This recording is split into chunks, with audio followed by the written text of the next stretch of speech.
మనము మేకలు కొనుక్కునేటప్పుడు లేదా ఈ పొట్టేళ్ళు కొనుక్కున్నప్పుడు మనం ప్రత్యేకంగా గమనించాల్సిన విషయం ఏంటంటే వాటి యొక్క కొమ్ములండి. ఫస్ట్ కొమ్ములు ఎందుకు ఇంపార్టెంట్ అంటే ఈ కొమ్ములు వచ్చిన మేకలు పొట్టేళ్ళు ఏవైతే ఉంటాయో అవి మేత పట్టుకొని ఉంటాయి. అంటే మనం బయటికి తీసుకెళ్ళి మేపితే అవి మేత మేస్తాయి.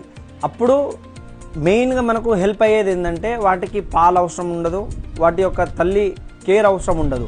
సో మనం మినిమం బయటికి కొమ్ము ఇంత వచ్చి ఉంటే అవి దృఢంగా ఉంటే వాటిని తీసుకుంటే మనకు బెస్ట్ అవుట్పుట్ అనేది రావడం జరుగుతుంది. సో ఎవరైనా కొత్తగా కొనుక్కోవాలనుకున్న వాళ్ళు మంచి మార్కెట్ ఎంచుకోండి, దాంతోపాటు మంచి బ్రీడ్ ఎంచుకోండి, వాటి యొక్క హైట్ అండ్ యాక్టివ్నెస్ని గమనించి తీసుకోవాల్సిందిగా కోరుకుంటున్నాను. మరికొన్ని ఇన్ఫర్మేషన్ వీడియోస్ కోసం మన పేజ్ని అయితే ఫాలో చేసి పెట్టుకోండి. ఈ వాల్యుబుల్ ఇన్ఫర్మేషన్ మీ ఫ్రెండ్స్ అండ్ ఫ్యామిలీ వాళ్ళకి షేర్ చేయండి. Thank you. Signing off your gunstocks. Bye by.